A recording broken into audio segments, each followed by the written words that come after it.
Es un fallo ejemplar y desde ya las felicitaciones a la valentía también que han tomado los integrantes del Tribunal Oral en lo Criminal número 9 al disponer el 8 de agosto de un fallo de 21 años de prisión para aquel que intentó matar a su mujer. Intento de femicidio, esa es la figura. Instala un fallo ejemplar para tantos casos de violencia de género. Un hombre al cual su mujer, después exmujer, le había realizado 80 denuncias. Tenía exclusión. En algún momento, por haber violado esa exclusión y por las amenazas, recibió 1 año y medio de condena, pero en suspenso, con lo cual estaba libre. 80 denuncias, así como estás escuchando. Un detalle para la justicia. Sin ¿no? el contralor por parte del Estado, porque eso también, una vez que se establece la exclusión, tiene que haber un control, un seguimiento para que lo cumpla. Bueno, estando libre, fue a la puerta del colegio de los hijos de ambos, tienen 12 y 11 años las chiquitas. Allí directamente le puso el revólver en el abdomen. Tiene 3 disparos esa señora. Uno en el abdomen, se pudo realizar una intervención quirúrgica para salvar la vida y sacar una bala. Tiene otras 2 balas alojadas y ahora está tratando de recomponerse. Por eso invitamos a su abogada defensora, la doctora Marta Narcelles. ¿Qué tal? Muy buenas tardes y muy amable por haber venido.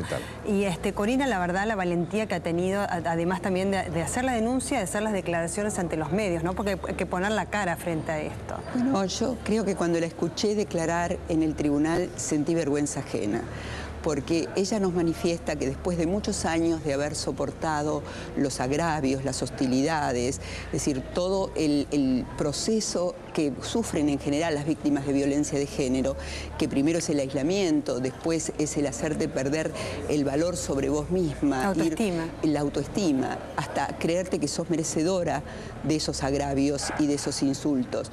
Después de haber pasado por todo eso y animarse un día a hacer la denuncia porque los golpes habían sido durante 12 horas, le habían tirado cuchillos, le habían agredido, es decir, que ya era imposible seguir negando la violencia a la que era sometida. Después de animarse a hacer la denuncia, nadie la amparó, nadie la escuchó. Sus reclamos de que la va a matar no fueron escuchados. Y cuando la valió, le dijo, te dije que te iba a matar. Absolutamente. En la puerta del colegio de los chicos. Porque las 80 denuncias son 80 anuncios de que la iba a matar. No, pero es demasiado. A ver, ahí hay un tema que la justicia debe revisar rápidamente. Yo sé que hay gente muy sensible, que está muy preocupada por un montón de cuestiones sociales.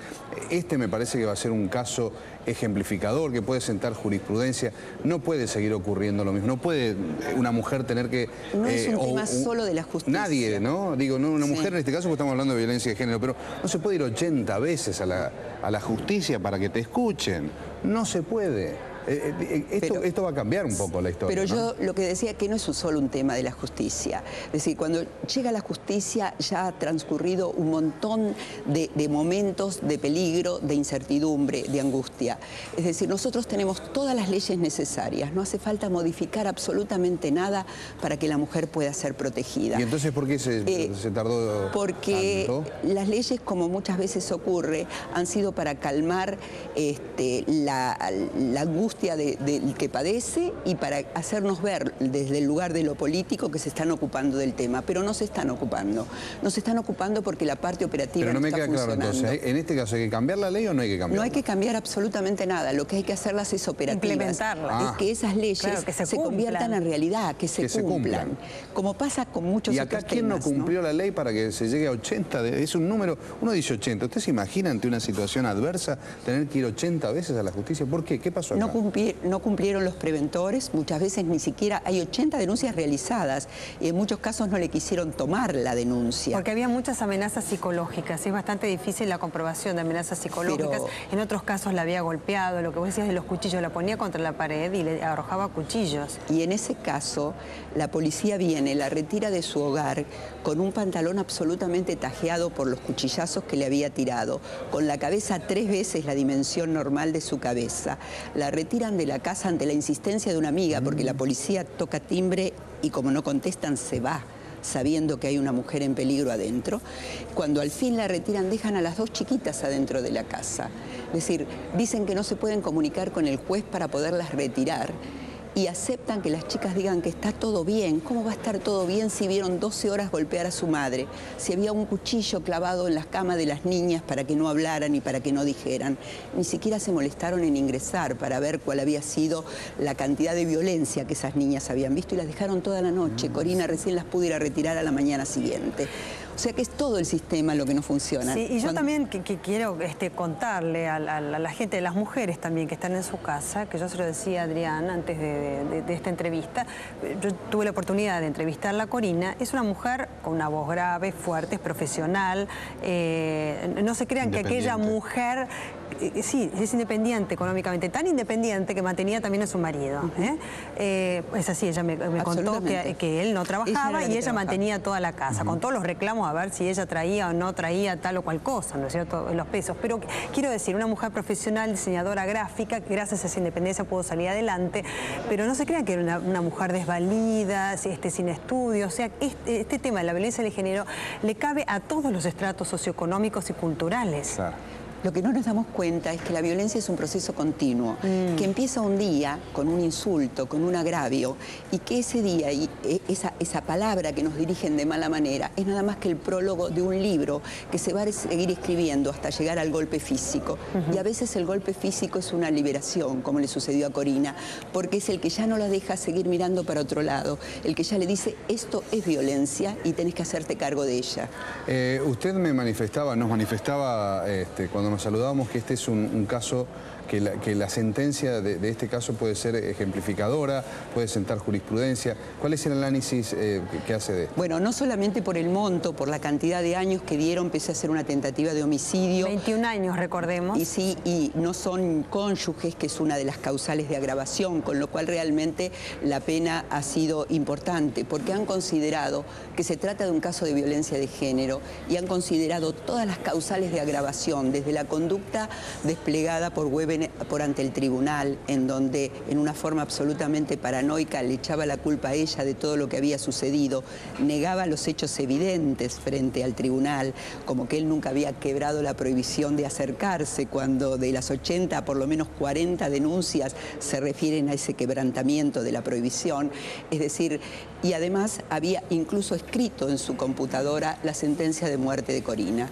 La había escrito hasta dirigiéndose a sí mismo para darse fuerza y ánimo, diciendo que iba a hacer justicia. Él era el juez, se reía de los jueces, de quienes tienen esa investidura, pero lo decía por escrito. Y lo único que lamentaba era no poderla hacer sufrir más, que en un momento tuviera que caer y morir, porque como sabía que lo tenía que hacer en la vía pública, como ella no había obedecido su orden de regresar al hogar, él no le podía perdonar esto. Y la sentencia lo dice con mucha claridad.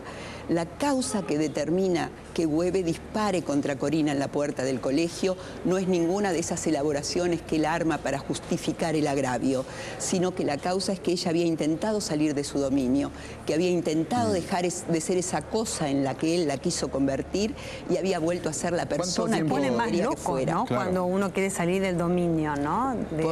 Por eso muchas veces los agravios son de las exparejas. Los agravios son cuando la mujer sale del lugar del dominio, porque esto es lo que ellos no soportan, es decir, dejar de tener el objeto sobre el cual despliegan su violencia.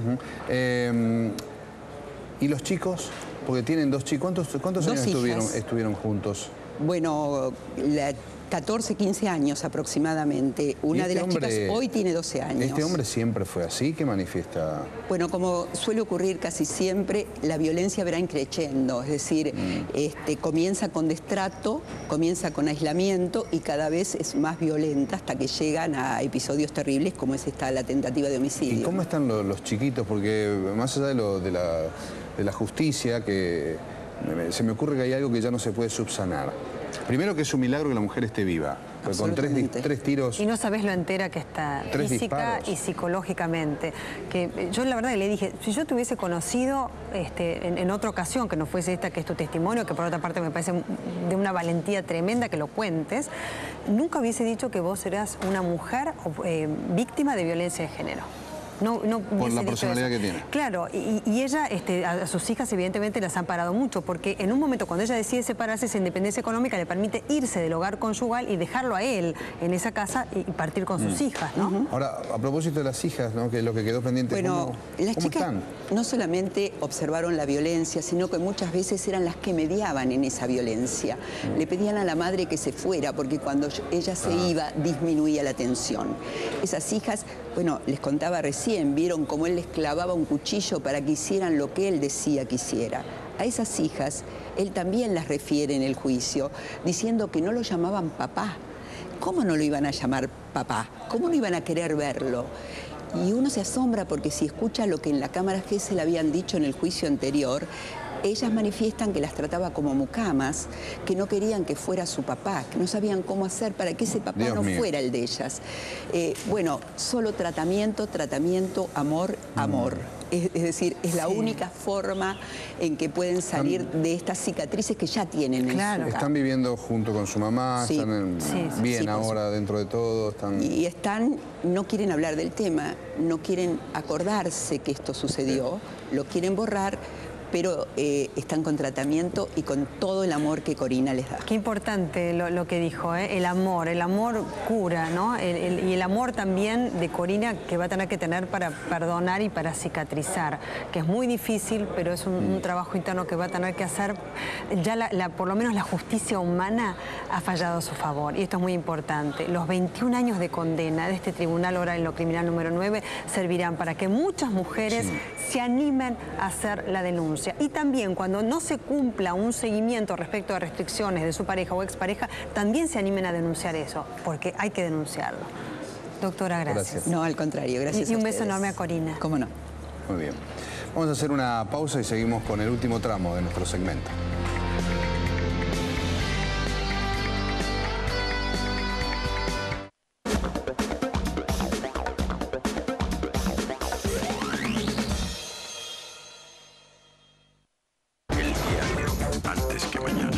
Con Eduardo Feynman, lunes a viernes a las 18. Aclamado en el mundo, por primera vez en Argentina, Ballet Estatal de San Petersburgo sobre hielo. Un espectáculo majestuoso, nunca visto. 50 bailarines sobre hielo. 6, 7.